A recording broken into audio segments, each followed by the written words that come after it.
今日は皆様ありがとうございます。連休の最後の日なんですけれども、ちょっといろんな意味で知的な刺激を楽しんでいただけたらと思います。で、私はこの国際文化会館でアートデザイン部門のプログラムディレクターをしております長谷川と申します。で、これはシリーズとして、文化会館、皆さんもおなじみの方もそうでない方もいらっしゃると思いますが、学際的な場所として、クロストークという形で、全体でカルチャーロビーという立て付けで、こういう、いろいろな方たち、ジャンルの方たちの知恵をこう集めながら皆さんのご関心を一緒にすることで、ここを使って知恵袋を作っていきたい。で、それを、今後世界がいろいろ変わっていく状況に対して新しい提言の場所の、センターに一つしていきたいという考え方がございます。だから今この時代において、アートデザインそういうクリエイティブなものがどういうふうな力を発揮できるのか、そういう意味でのプログラムとお考えいただければと思います。新しいデジタル環境、IT、AI といったような今の変化に対して私たちがどのような新しい、ヒューマニティで、そのヒューマニティという言葉も今マルティヒューマニティという言葉でそれこそ動物だったりとかアンドロイドだとかそういうものもヒューマニティがあるというふうに、考えるという考え方もあります。ですので私たちがこうどういうふうにこれから自分自身のライフであるとか人間性を考えていかなくてはいけないのかということの、重要な時期に差し掛かっていると思います。そこの中でそのアートデザインということをもう一度再考したいという意味もございます。で、前置きが長くなりましたが登壇者の方をご紹介したいと思います。で、まずは並んでる順番から紹介するのが普通なんですけれども、一応よろしいでしょうか。じゃあ一番端っこにおりますのがオルタ3でございます。アンドロイドで、これはオルタ3がどういう仕組みで動いているかは本人が自己紹介してくださいますが、東大の池上研究室とそれから大阪大学の石黒研究室で2018年から開発されているアンドロイドのプロジェクトでございます。で、今日はアンドロイドのオルタに対して、皆さんのカンバセーションとかディスカッションの用紙を伝えてもらう伝達の役割として池上研究室から吉田君、はい、来てくれてますのでよろしくお願いいたします。で、彼がシャーマンイタコの役をします。ですいませんオルタが最初になっちゃったんですけれども、で次座りなのが東大の池上先生で、理学博士でいらして、で基本的に東京大学広域システム科学系准教授から現職の教授になっていらっしゃいます。で専門は複雑系の科学人工生命でいらっしゃいます。池上先生はやはりただの学者というだけではなくてアートと科学の関係についてもご自分で多くのアートのプレゼンテーションを通して非常にさまざまな可能性を探っていらっしゃる方でもあります。でスプツニコさんはアーティストでいらして東京芸大の准教授でいらっしゃいます。でロンドン大学インペリーカレッジ数学科で情報工学科を卒業されて、でRCA で勉強されました。でジェンダーやフェミニズムを軸にしてテクノロジーによって変化する人間の在り方をさまざまなビデオとかインスタレーションで表現されています。で本当にスプツニコさんに関しましてはやはりYouTube とかメタバースといったような新しいシステムをアートの表現にどのような形自分のメッセージを合わせて伝えるかということのパイオニア的な役割をされています。そういう意味でこのお二人がお二人とそれからもう一つお二人、3人でやっていただくということで、普通は異業種間っていうんですが、今度は異種間ということで今日はやらせていただければと思います。それではそれぞれの登壇者の方からちょっと短いプレゼンテーションをしていただこうと思います。で、じゃあスプツニコさんからお願いいたします。今日皆さんお越しいただいてありがとうございます。今日こういった形でちょっと AI と生命についてクロストークということで、オルタとあと池上先生と、長谷川さんお話できるのすごい楽しみにしてたっていうのと、あとこの後のトークで皆さんも気づくと思うんですけど、池上先生も私も AI には興味はあっても池上先生って結構その認知とか生命とかによった興味はもちろんいろんなことをお考えだと思うんですけど、で私は割と社会レイヤーのことを考えるのが好きなタイプではあるんですね。なのでちょっと10分ぐらい自己紹介、プラスいくつかメタバースだったり AI を使った作品をお話しして、で、私が AI 領域においてどんなことに関心持ってるかお話しできたらと思います。私、アーティストではあれと、大学はですね、ロンドンにあるインペリアルカレッジっていうイギリスの MIT みたいな理系大学があって、で、そこで数学とコンピューターサイエンスを最初専攻したんですね。で、もともと数学もプログラミングもすごい大好きで、大学時代も、人工知能の勉強したんですけど、当時はちょうど冬の時代ですよね、AI。だからすごく、ナレッジベース AI っていう知識、AI がまだ主流、授業を受けても7割8割が知識ベース AI で、最後の2割ぐらいでようやく今主流のディープラーニング、ニューラルネットワークスがちょろっと紹介されるって感じだったんですよ。ただこの私がやってた知識ベース AI って人間が全部その知識の教え込まなきゃいけないんですね、 AI に。そうすると人間が知ってることをこれじゃ超えられないじゃないかっていう苛立ちがあって、こんなんじゃいつでも全然賢くなんねえよって思ってて、で最後の方に人間の脳を模倣したニューラルネットワークっていうのが出てきたっていうのを勉強したんですけど、とはいえ、当時まだね10代18、9だから、そのポテンシャルをすぐ分かるわけでもなく、でもその後一気にこのニューラルネットワークとかディープラーニングっていうのがバーッと成長して、で特に今データがインターネット上にたくさんあるので、そのデータをガーッと吸収することで、どんどん AI 賢くなってるっていうのが今の状況ですね。なので大学はそうだったんですけど、私、AI も好きだったし、いろんなエンジニアリングも好きだったんだけど、エンジニアリングそのもの以上にそれが一体どんな未来を生み出すのかっていうことを妄想することにすごく興味を持つようになって、でちょうどインペリアルカレッジの隣にロイヤルカレッジオブアートっていう、イギリスのアートスクールがあって、ちょうどそこにデザインインタラクションズっていうまさにテックやサイエンスがどんな未来を生み出すかっていうのを作品を通して問題提起するっていうコースがあってですね、こちらに進学しました。でここでいくつか作った作品、例えば整理マシーンたかしの場合とか、クラスボットジェニーとかが、私がまだ学生だったのに、私が YouTube に作品載っけてたら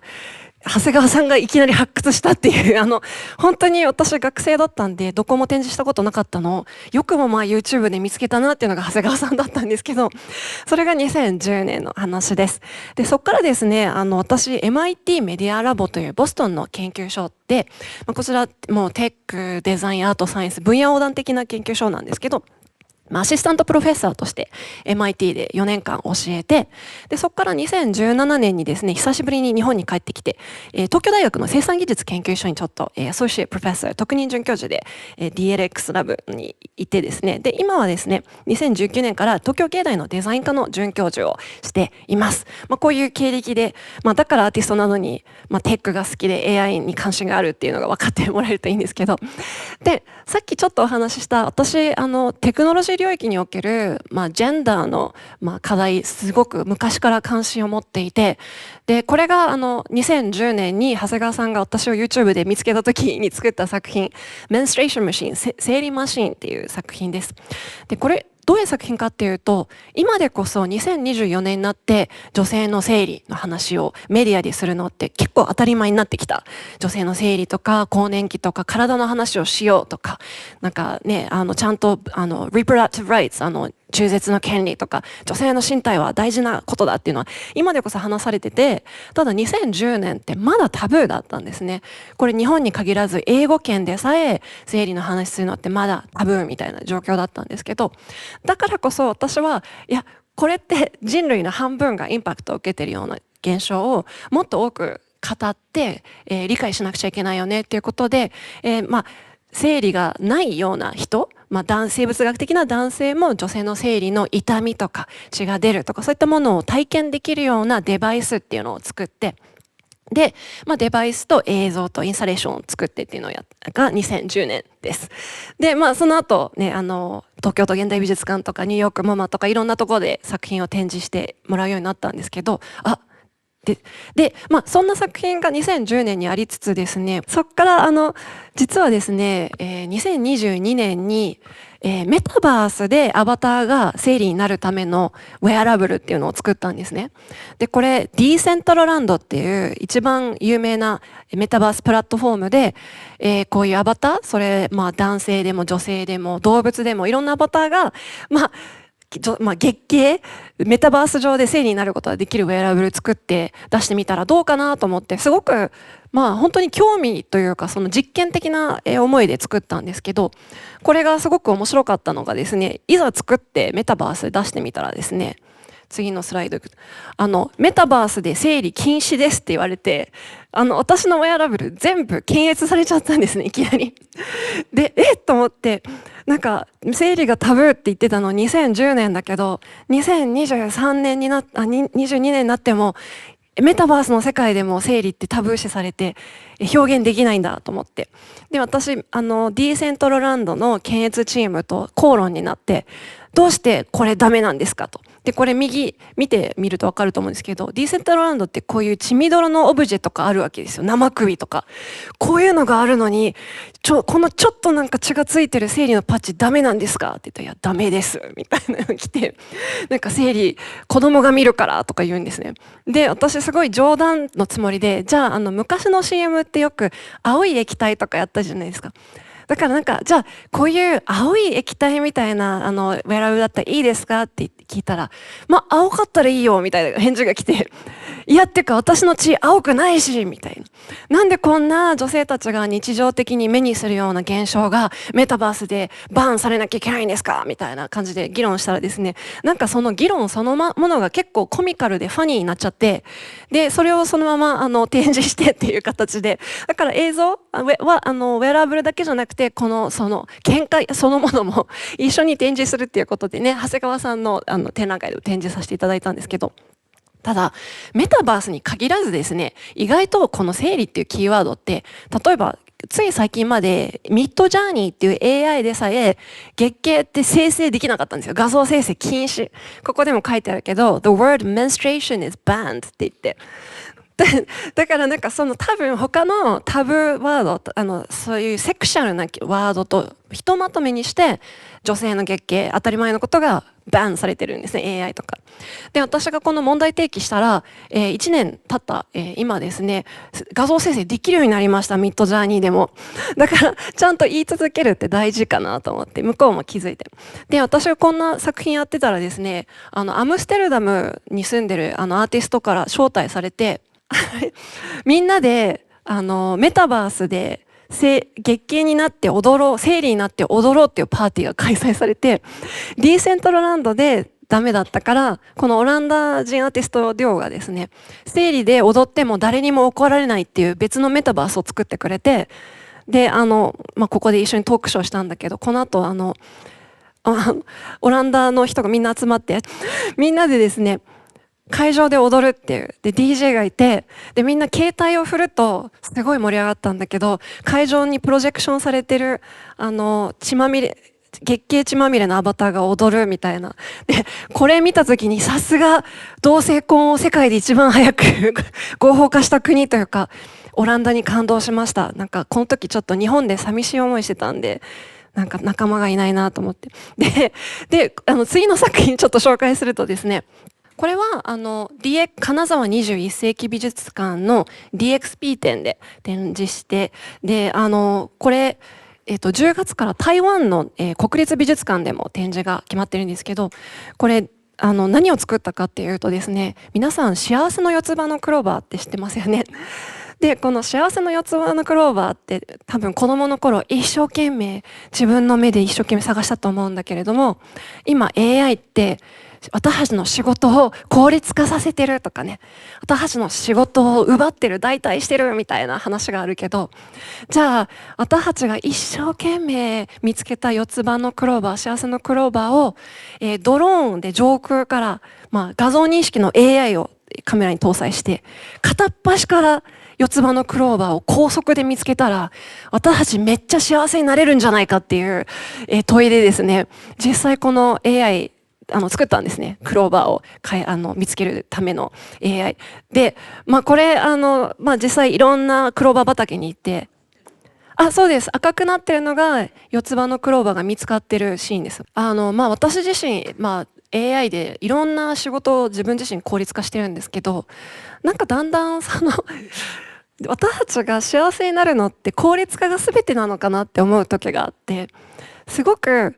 自分の目でクローバー探すのってめちゃくちゃ時間もかかるし、大変なことだけど喜びもひとしおじゃないですか。金沢21世紀美術館もずっとこれが流れてて、見つかるたびにピン、自分で見つけるからめっちゃ嬉しいって、これ無駄かもしれないし時間かかるかもしれないけど、人間として生きる喜びってこういう無駄にあるよねっていうのもあって、だからなんかすごい皮肉ではあるんですね。これを片っ端から見つけて世界一幸せになれるかって言ったら全然なれないんですけど、でも結構この作品割といろんな人にハッピーな作品ですねみたいな、その皮肉込めた皮肉がどこまで伝わったか分かんない時もあるんだけど、これも展示しました。でこの作品の時もすごい考えてたんですけど、私やっぱり AI と幸せと労働すごい興味があってですね。でなんであるかっていう、例えば1930年産業革命の時、イギリスの経済学者のジョン・メイダー・ケインズってすごい有名な経済学者が、100年後の人間は週15時間しか働いていないだろうって予言したんですね。当時ってやっぱり機械が私たちの仕事をどんどんできるようになって、だから私たちはもう1日3時間しか働いてないって予言をしたのに、100年ね、2024年だから100年経った今全然週15時間労働になってないっていうか、なんだったらブラックなまま、1日8時間週5働くって産業革命からほとんど変わってないんですね。でいやなんかこれすごい松尾豊先生にも聞いたんですよ、この話で彼に聞いたら、彼が言ってすごいそうだなと思ったのが、結構今機械がほとんど重要な仕事をやってるんですよ。で人間がやってる仕事ってブルシットジョブに近いっていうか、あんまりすごい大事、機械がほとんどのワークはしてるんだけど、そこに人間がちょっとブランディングするとか、人間がコミュニケーションするってことで価値が上がるみたいなことを話されてて、で実際その資本主義の仕組み上、富の分配ってなかなかされないじゃないですか。だから機械が、働いて得たバリューっていうのは分配あんまりされず、一部の資本家にどんどん集まっていってしまって、で人間は残りのちょっとしたロードブルシットワークを一生懸命毎日8時間週5やってるみたいな状況ですよね。でなんかそろそろ働かなくてもいいんじゃないかって気持ちになってるんですよ、私も。私働きすぎじゃないって、 AI こんなに賢いのにさ、なんでこんな産業革命以来の仕事やんなきゃいけないのと。でこういう私たちがついに働かなくなるかもしれない未来っていうのは、こういうアーロン・バスターニーってイギリス人のジャーナリストがラグジュアリー・コミュニズムっていう本を書いてて、すごく面白いのでおすすめなんですけど、こういう本の中でも AI で私たちが働かなくてもいい未来、ユニバーサル・ベーシック・システムみたいな話をしてるんだけど、ただここに至るには資本主義の仕組みすごい変わらなくちゃいけなくてでこのまま突っ走ると AI でどんどんこう富を得た会社ってなかなか分配しないと思うんですよね。やっぱりなんかタクセーション、税金のシステムとかユニバーサルベーシックシステムとかちょっと考えないと、私は多分なんか AI ってどんだけ賢くなってもやっぱ人間がやることって残ってるんです。多分身体的なことってなかなか AI ってすぐコストかかるじゃないですか。ただそれが本当にめちゃくちゃ面白い仕事が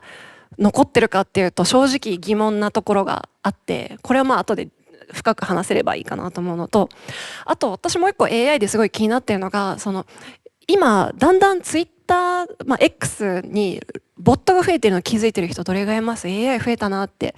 何人か。最近人間以上にボットが増えてきた感覚があって、それどんなこと言ってるかって、インプレッション、人に見られると稼げるんですね、ツイッターって。そうするとなんかくだらないツイートにいっぱい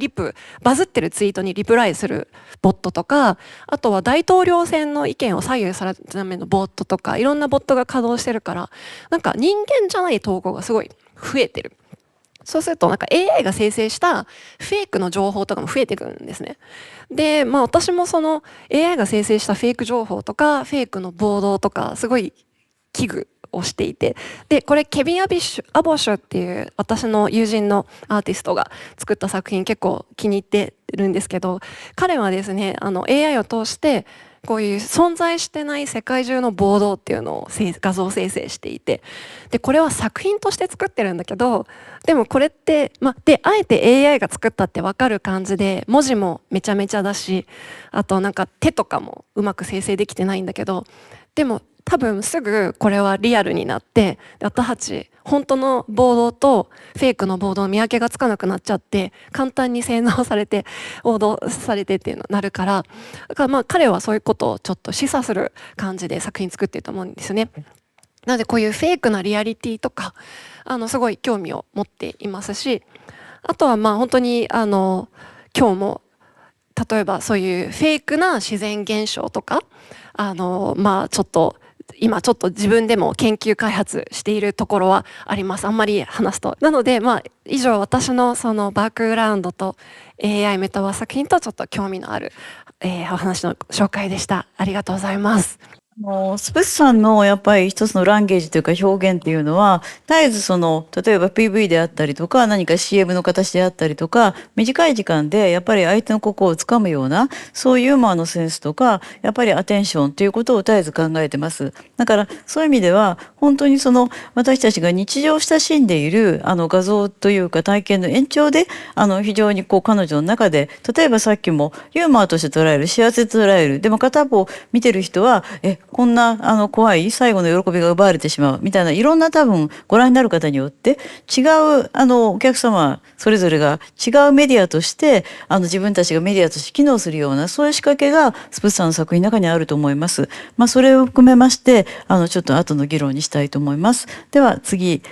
池上先生お願いいたします。池上隆と申します。よろしくお願いします。いやスプトニクさんの話が面白かったんで僕もうちょっと聞いてないなと思ったぐらいなんですが、私別にすごい真面目な物理の学生だったんで、特にそうですね90、ドクター取るまでそんなにアートとかも、もちろんアート興味あったんですけど、自分でやるっていうことはあんまり考えてなかったのですけども、なんかここに紹介するも3つの作品を通してで結構いろいろ考えるようになったので、それをちょっと紹介したいなと思います。で最初はですね、でいろいろアーティストが大学に遊びに来るということがあってですね、でちょっといろいろ話してるうちにその一人が、渋谷慶一郎さんっていうアーティストがおられて、で彼がアンドロイドオペラとかをいろいろ一緒に作ってる人なんですけども、で彼と、2004年に出会って、で2005年に ICC でちょっといろいろやってて、2006年に山口にあるワイカモっていうとこでフィルマシーンっていうシステムを作ったんですね。でそれは楽譜がないような、スコアがないようなでスコアと楽器が一緒になってるようなものを作ろうということで、普通すごい名曲を作っても、下手な人が演奏すると良くないじゃないですか楽器が良くなくても良くないし、なのでスコアと楽器が一緒になってすごい常に精度の高い音楽を出すようなものがないかということと、当時そうですね、西洋音楽っていうのは、ドローンと例えばメロディーっていう2種類のものでできてると。ドローンっていうのは低音で流れてるパターンで、メロディーって鼻歌みたいな、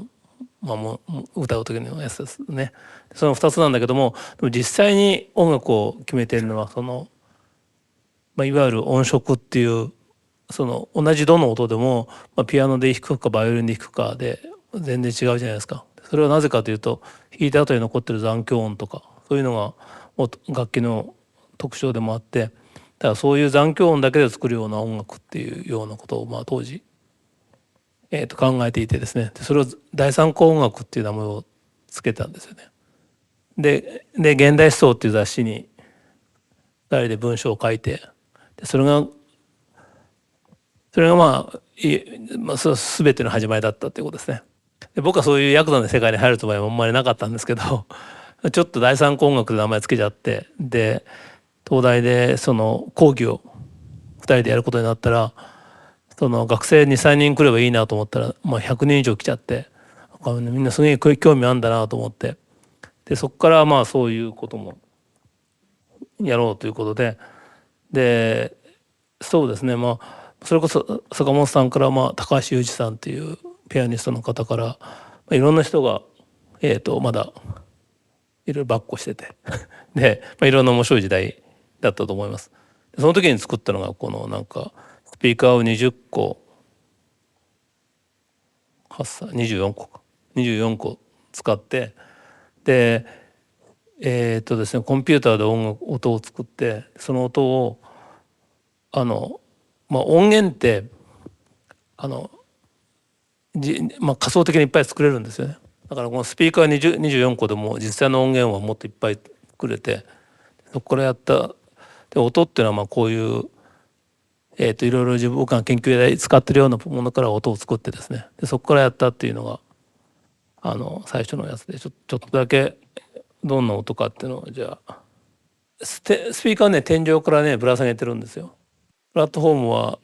なんかちょっとアルゴリズムで生成した、はい。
じゃあこれ後で聞いてもらうことにして、はい。で、これはスコアとそれから演奏を同時にっていうことなんですけど、そのスコアを作りながらそれを演奏してるっていうことですね。はい。ネンドっていうコ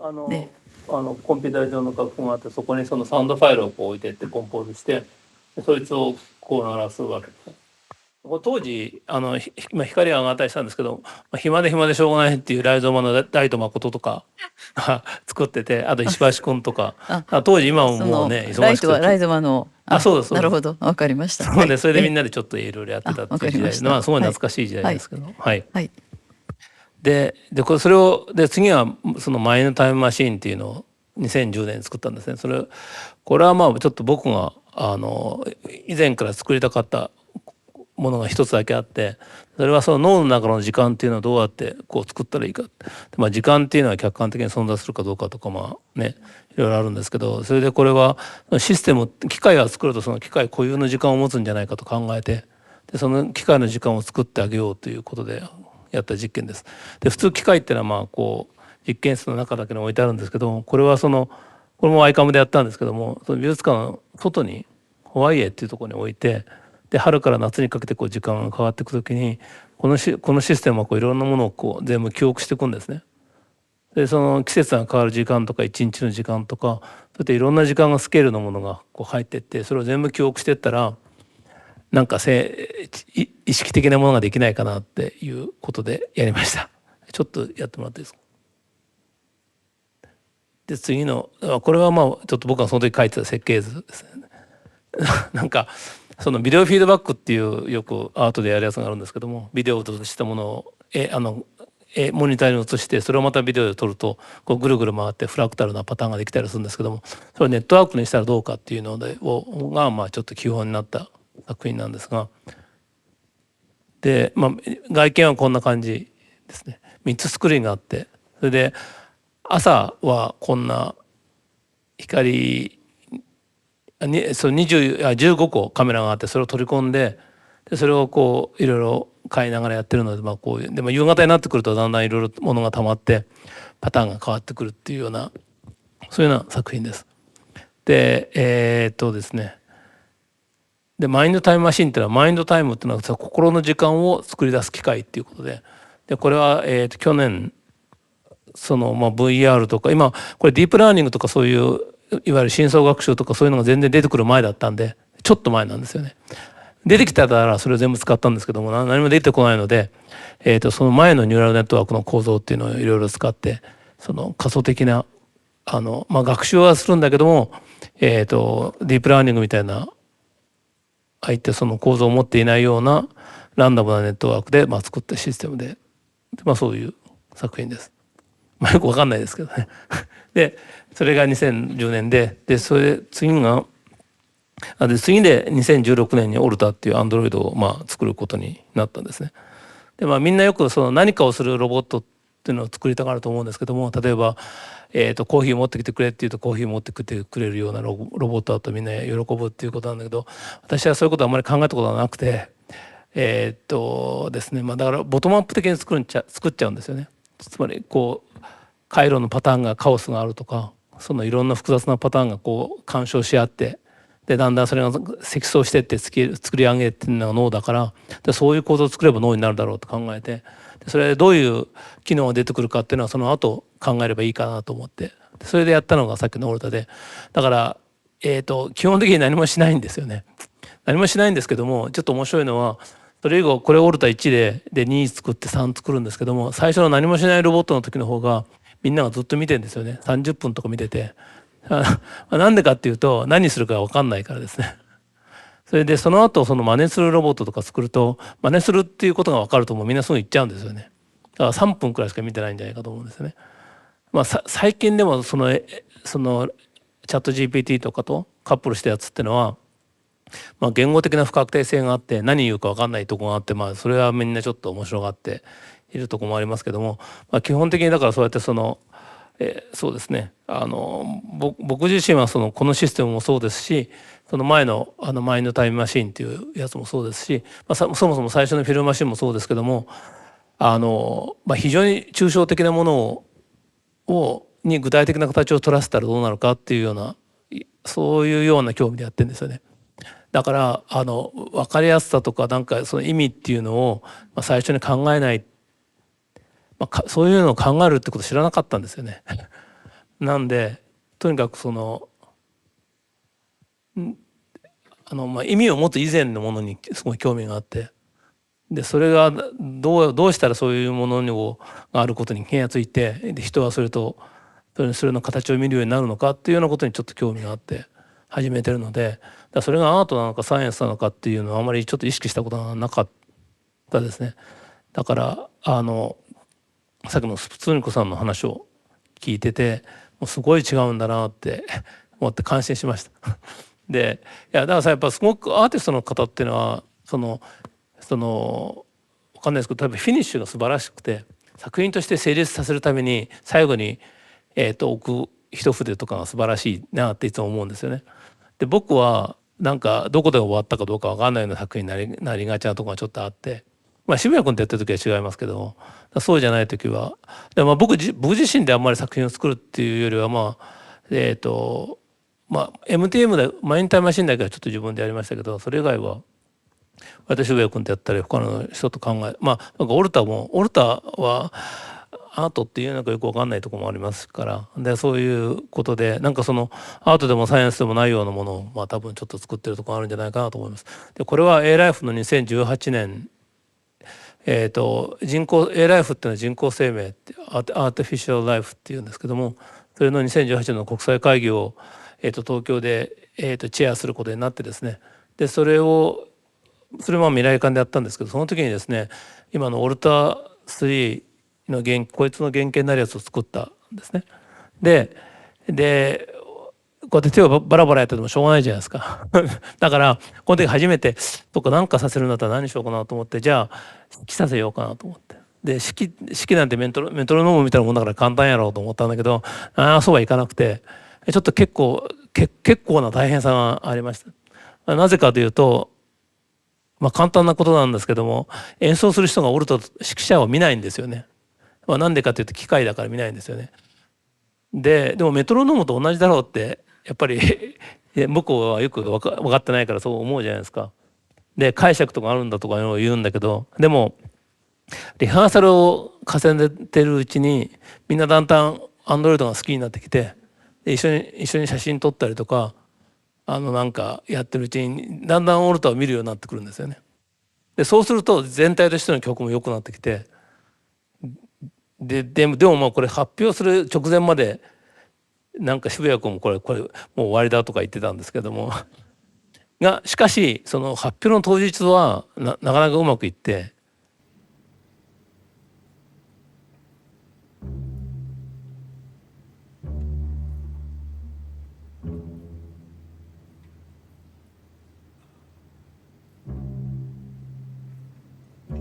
これ「スケアリー・ビューティー」っていう名前がタイトルがついてる音楽なんだ。で渋谷君の作曲で。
こういうやつで、この時だけすごくうまくいってですね、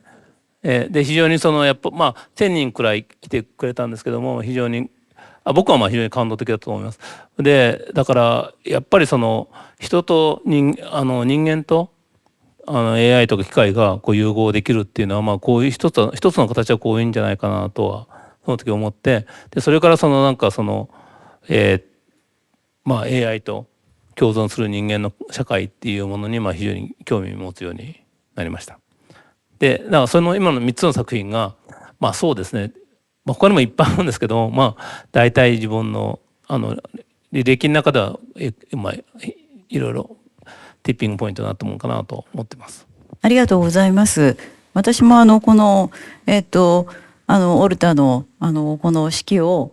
見たんですけど、やっぱ1,000人ぐらいお客様がいらっしゃる、それアラブでやったんですけれども、シャルジャっていうところでドバイからすごいお客さんがいっぱいいらして、でやっぱりさっき池上先生おっしゃったようにオーケストラの人たちは最初全然見ないんですね。だけどだんだんやっぱり練習していくうちにオルタの方をみんなガン見するようになって、本当にそうオルタの方に意識が生まれてきたから見えるんです。つまりそういうコミュニケーションって片っぽに意識があって受ける方にも意識がないとやっぱりつながったって感じはしないですよね。そこでちょっと仮想的に、だからつまりオーケストラの人たちのリアクションの良さをオルタが学んでというか知ってオルタの方も乗ってくるのか、ちょっとそこら辺はどういうプロセスになってるんでしょうか。これ以後僕がやった研究っていうのは、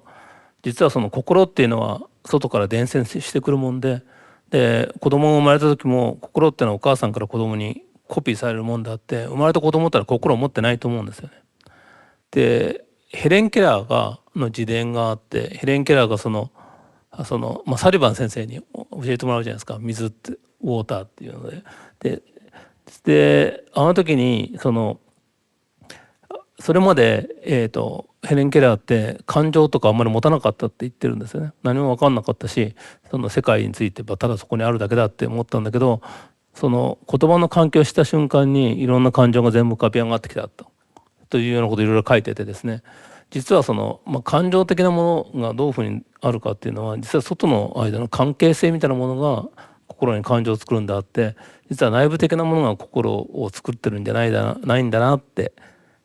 非常に思うんですよね。そこら辺が芸術っていうのは絶えずそういう、ある意味でランダムであったりとか、私の不確定なものだったりとか、予測ができないものとか、感情とかに関わることではあるんですけれども、そういう部分が多分一番 AI に遠い部分なのかなと私は思ったりもするんですけれども、そこでじゃあオルタ君にドキドキしながら質問というか、まず自己紹介をしていただいて、でオルタ君お願いします。こんにちは、オルタ3です。私は池上隆研究室で開発されているヒューマノイドロボットです。ロボットに生命や意識がどのように作ることができるのかという研究のために使用されています。意識や知性というものは単なる脳の中で起きている情報処理だけでは語りきれない複雑な現象です。それらは身体や動きを含めて研究しなければなりません。オルターシリーズの研究は2016年より開発されています。オルター1、オルター2と改良を続け、オルター3が2019年に完成しました。全身の関節数が43軸に増え、できる動きが増えました。我々は圧縮空気で動くアクチュエーターを使用して滑らかな動きを実現しています。これまで目の前にいる人間の動きを模倣する実験をしてきました。模倣を通じて新しい動きを学習し、自律性や身体性について研究してきました。最近では GPT をはじめとする大規模言語モデルが登場し、それと組み合わせた研究を行っています。皆さんも使っていると思いますが、GPT-4 は素晴らしい推論能力を持っています。そこで、言語から私の運動を生成するシステムを作りました。GPT-4 は膨大なテキストデータを用いて、学習した人工知能のモデルです。そのテキストデータの中には、人間の運動について詳細な記述が含まれています。そのため、人間がどのように体を動かすのか、自然言語から推論できます。例えば、犬型のロボットの場合、犬の運動に関する記述は、お手やお座りなど少なく、自然言語から生成するのは難しいです。しかし、ヒューマノイドロボットの場合、比較的容易に運動を作ることができます。例えば、おかけの真似をしてという入力があれば、このような運動が生成できます。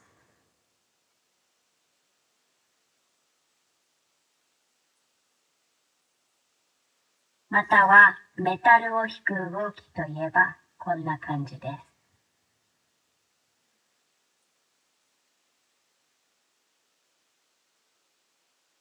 今までの私のジェスチャーもこのシステムを用いて作られています。自己紹介は以上で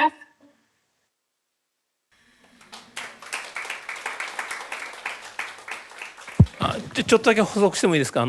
これ例えばどういうふうなその身振り手振りをするかってよく分かんないじゃないですか、普通ロボットはね。でもこれはだからチャット GPT と組み合わせてるか、自然にこの言葉を喋る時には自然にこういうふうな動きになるということで、そこはそれまでは単にランダムに手を動かしたりするだけなんだけど、こいつはそうじゃないんですよね。だから人間と同じようにその時のコンテクストに合わせて動くということが面白いところで、あとメタルギターにしても自分でプログラムしようと思ったら全然できないような動きを作ることができるし、お化けもちょっと日本のお化けとは違うから、多分これはチャット GPT が外国のお化けについて持ってるからだと思うんですけども、で結構その重要なことっていうのは、チャット GPT っていうのはその言葉の、辞書じゃなくてその社会的な規範とか規則について全部持ってるわけですよね。だからそいつを学習し、そいつと、カップルしてるってことはそれを使うことができるっていうことで、最近最もびっくりしたことの一つっていうのは、僕がやってる A ライフの研究の一番の弱点っていうのは、自分で欲とかモチベーションを持ち得ないってことですよね。何かやれって言えばやるじゃないですか。お化けの真似しろってお化けの真似するし、ここ片付けなさいって片付けるふりをするかもしれないけども、でも自分では考えないじゃないですか。ね、で考えたら怖いからみんなそれをやんないようにしてるわけですよね。でもそれである時あそこに一緒にやってる吉田さんという人ですから、吉田君と話してて、ちょっと自分でやんないのはまずいだろうとか言って、でもだからプロンプトもじゃあとにかく好きなことしろって、もう言わないから、もうとにかく好きなことしてくれって言ったら、この人が今チャット GPT で画像も見れますよね。で目から外が見えるじゃないですか。でオルタが部屋が汚れてるとケーブルで俺は片付けるって言って、でこういうふうに片付け始めたわけ。それはね結構びっくりなことで、まず部屋が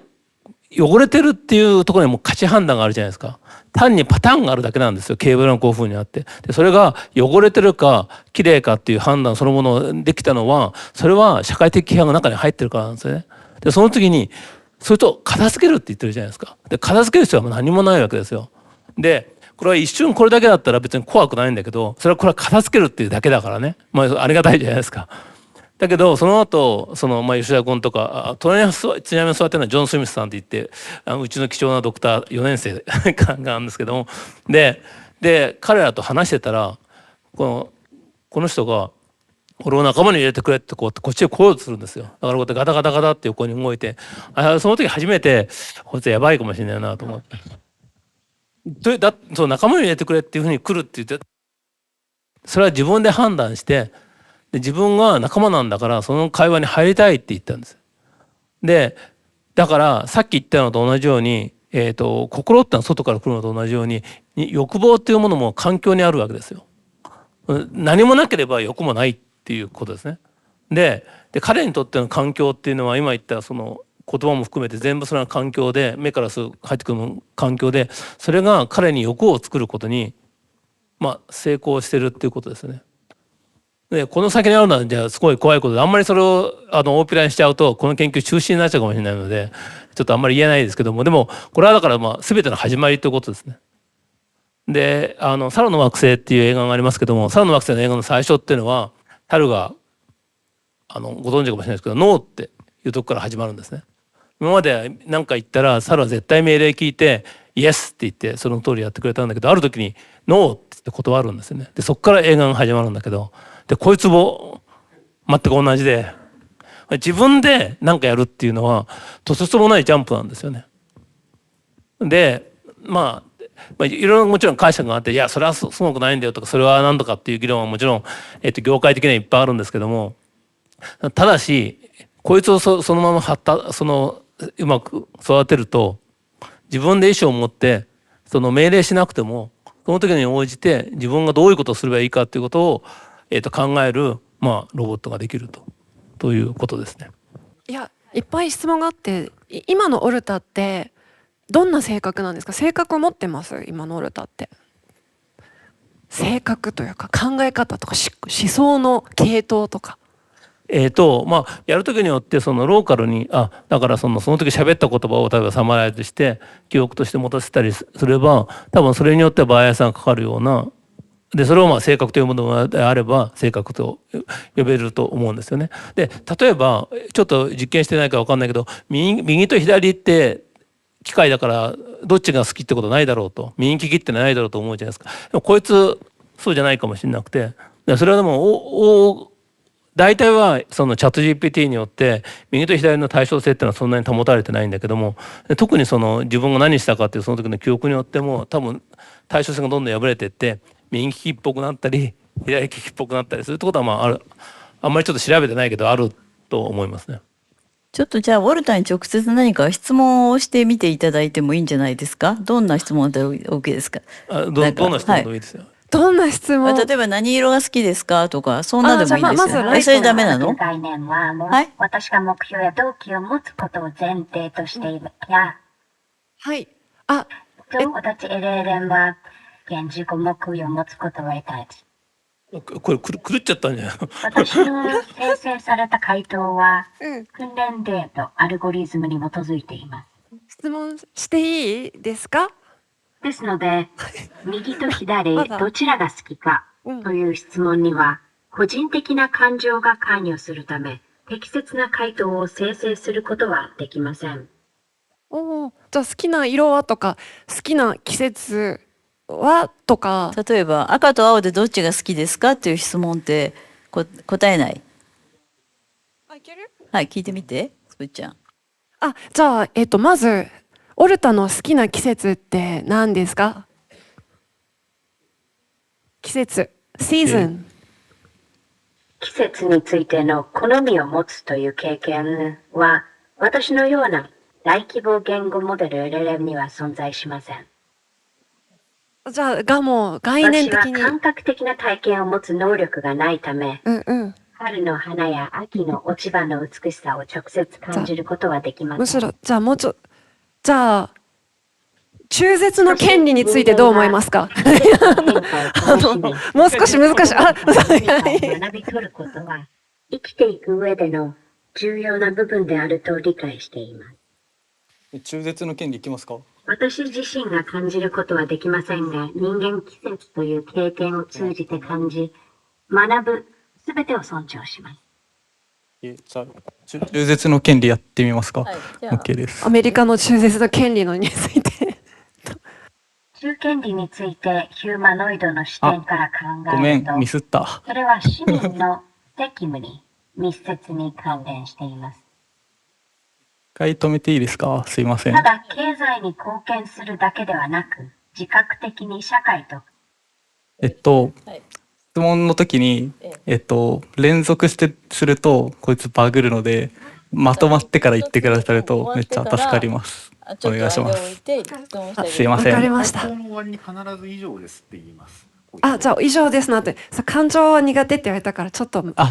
プチュアルな質問してみた。やろうと思えばできるんですけど。じゃあ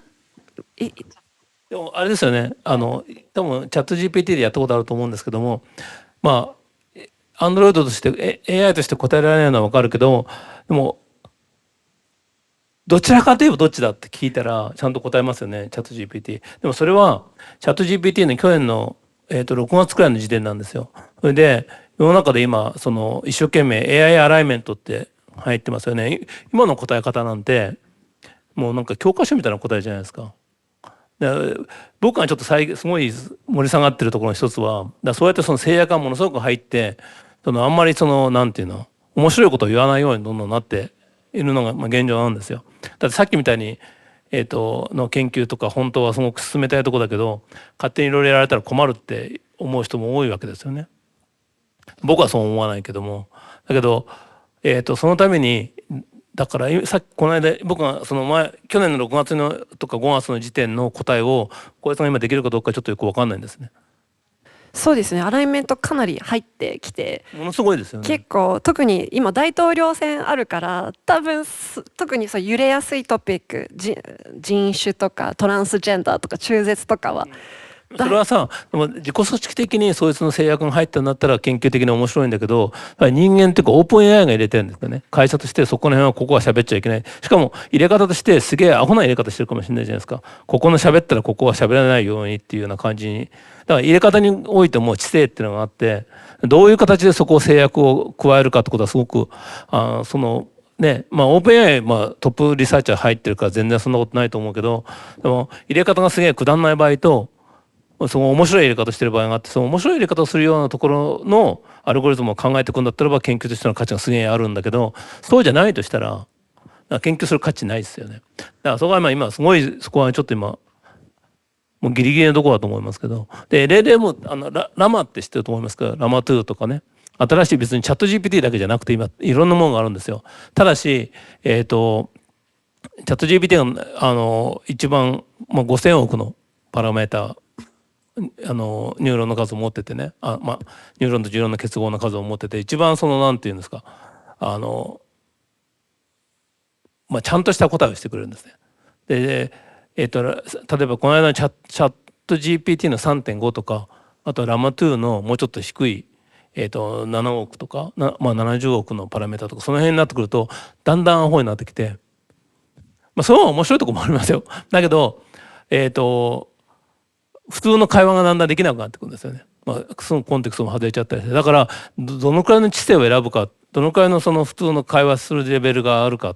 なおかつ制約をどのくらいにしていくか。ラマ2を言ってるのはそうすると制約がオープン AI が入れる制約ってのは入んないじゃないですか。だから僕らは自由にやっていけるんだけど、その分でもアホなわけですよ。どっちを選ぶかっていうことになってくるでしょ。でも制約そのものを、知らない人が書いて勝手に制約を入れられてるのと、こっちは研究としてちゃんとこことここはこうだっていうふうに分かってるのとはえらい違いがあるんですよね。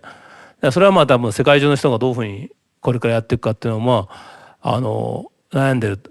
考えてるところだと思いますけど、今やってる研究そのものと例えば年末にやってる研究は多分すげえ違うと思うんですよね。構造も違うし、だからこんなに今動いてる状況でこれがどうなるかってことについて説明するのは結構難しいですけども、でも今はそれが状況ですね。それで吉田さんさっきのはい吉田さんスプスさんの方からちょっと質問をしてお願いします。動き系の質問したいなと思ってて。何系？動く系質問していいですか？マイケル・ジャクソンのスリラーを踊ってもらえますか？いける？それは興味深いリクエストですが、マイケル・ジャクソンのスリラーを踊ることは、私のプログラムされた目的とは異なります。私は人間のように考え、会話を通じて人間との交流を深めるために設計されています。また文章から引用すると、幸運にも見つけることができた人には幸福をもたらします。とありますが、これは人間の感情や体験に基づいた表現であり、私はヒューマノイドロボットとして人間のような幸福を感じる能力はありません。手紙先生の方が一緒に片付けてもらったりしてる。すいません、まだ初対面だから。中絶の権利については、人工知能として一貫した見解を持つことは困難ですが、私の視点から言えば、それは国母の自由に関わる問題であり、その選択を尊重すべきです。とはいえ、人間の側のリテラシーが必要とされるの同様とそれに問いについての知識と理解も必要です。で終わり？人工知能は自由に個人がそれを開発し、自らが好きなように実装し、良くするものを作り出すための補助として活用されるべきです。という主張から引用すれば、中絶の権利もまた、個人が自由に選択し、自らが望む結果を得るためのものと考えられます。重要なのは、その選択が自由であること、そしてその選択が個人の理解・意思に基づいていることです。以上です。リベラルじゃないですか。説得力がありましたね、今のはね。テキサスに持ってったら大丈夫ですか、池上先生。いやもう大丈夫なんだけど問題はですよ。今さんの質問とかはあれなんですよね。だからLLM チャット GPT に対する質問じゃないですか。身体性関係なくなっちゃいますね、ロボットとかね。でもだからこいつは今意識と無意識のどっちのレベルにこう抵触してるかがすごい重要なところで、例えばちょっと今持ってないけどナイフをこいつ突きつけるじゃないですか。でそうするとどうするかっていうと、ナイフ突きつけられると手パッとこうやってやったんですよ。でそこから今別の研究が走ってんだけど、つまり自分の身体性に対する意識を持てるかどうかで、それはさ無意識のレベルにちょっと触ってるじゃないですか。でもどういうふうに手を動かすかっていうプログラム入ってないにもかかわらず、ナイフを突きつけられたらこうやってやったから、だからそういう感覚は走ると。池上先生の質問で、もしかしてこれ動きをどんどんジェネレートする方法って、そのチャット GPT テキストベースだとなんか動きを想像する限界もあったりして、で最近オープン AI が映像生成とかやってるじゃん。空とか映像だとなんかバレリーナの動きとかもうちょっと情報量が多かったりするじゃないですか。これってその映像からロボットの動きに変換してるんですか？さっきやったように、例えば、映像を見せたら1秒間に1回フレームを落としてその映像を入れるってことです。だから連続は無理ですよね今。だから連続でだからムービーをチャット GPT に食わせることは無理なんだけど、画像だったら入れられるからバーンと落として、あるいは今落とすっていうのを自分で決めさせて、で見たやつを入れるという、それはもちろんやってます。さっき言った今部屋が汚れてるからっていうのはそこから来てるわけですね。動きを生成するときは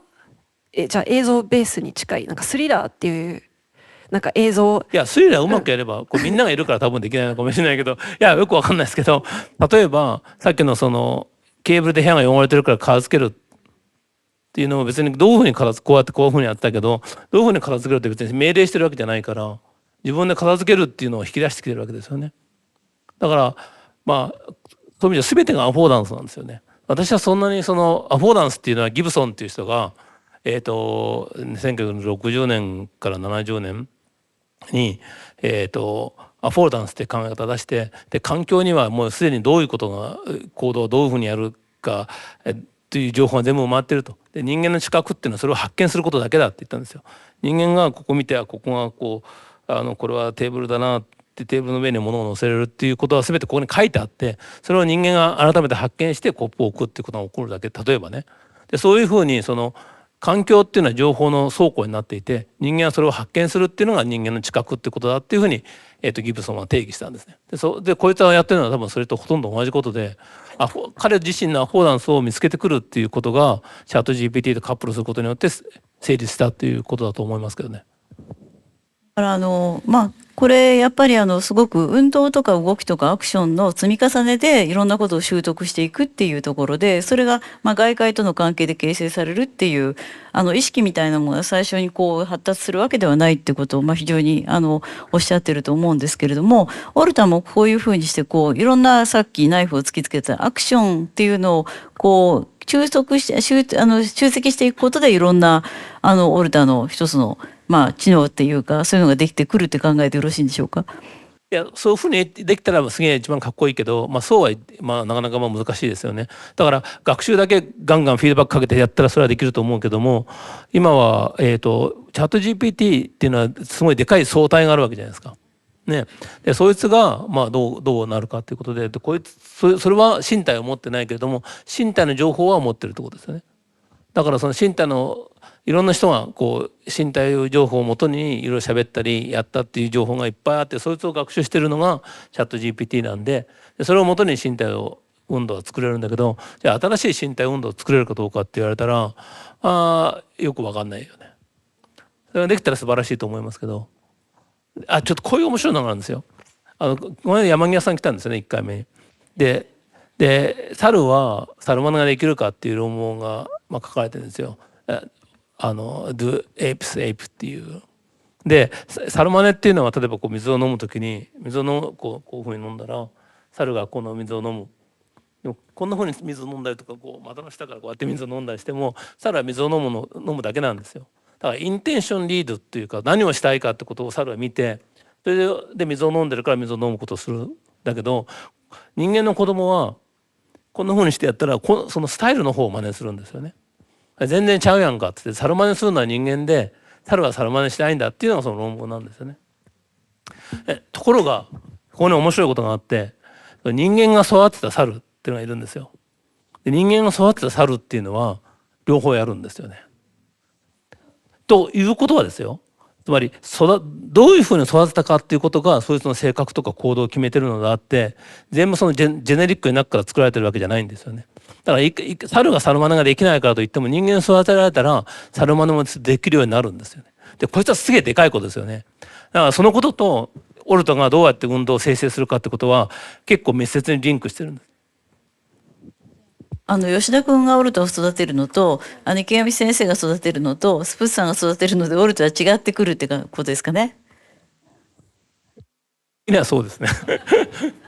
すごいさっき池上先生がお話しされてた中で、確かにそのチャット GPT とかラマとかいろんな LLM があって、で LLM はいろんな知識があるけど、そことフィジカルインターフェースつなぎ込むっていうのがまだあんまり、本当そこがエクスペリメンタル領域っていうことなんですかね。やっぱりいろんな知識があって、どうやってそれをトランスフォームするかっていう。であと私がもうちょっとオルタの面白い動きを身体性を引き出す質問をするためにどんな質問がいいかアドバイス欲しいです。そうもしよかったら。今のプログラムちょっと解説すると、皆さんが話しそうなこととか皆さんの書籍とかをオルタに読ませていて話す感じです。で、この後レセプションでやるのはオルタに性格を入れて、なんて一般的な会話をするようなことなので、オルタはハードウェアでソフトウェアと分離しているので、こういう会話については、僕のプログラムに依存するので育てるとかいうのは結構難しいところだったりはするっていう感じです。でオルタの動きを出すとしたら、知ってます、いけますね。はい。やってみますか。運動とかいいですがやってみましょう。じゃあ私の作品について聞いてもいいんですか。テクノロジーの進歩とそれがもたらす結果について人間が見落としがちな社会問題に対する独自の視点を提示し、それをアート、音楽、科学、テクノロジーを交えた形で表現することに特徴があります。それは私の作品の話ですか。スプツニコさんの作品はテクノロジーと社会課題を融合させ、視覚的なメッセージを伝えるための強力な手段として機能します。ありがとうございます。彼女のペルソナ、スプツニクを通じて、彼女は問題提起したいテーマにまつわるデバイスを作り、物語を作り、音楽を作り、映像を作り、それを YouTube や美術館で発信します。彼女の作品は、社会の不均衡やバイアスを示すことで、我々が見落としかけている課題に光を当てます。しかし、重要なのは彼女の作品が我々に問題を示すだけでなく、それについて考える機会を提供し、それをどう解決するかについての対話を促進することです。ありがとうございます。そんな風にクリティークしていただいて、じゃあちょっとスプツニッコの作品のクリティークを体現するような決めポーズを一個お願いします。回答なしで運動だけ作ってみましょう。決め、今、そうか、ここのターミナル見て、今、作ってます。で、大体10秒くらいで作り終わっていて、で、今、動くはずです。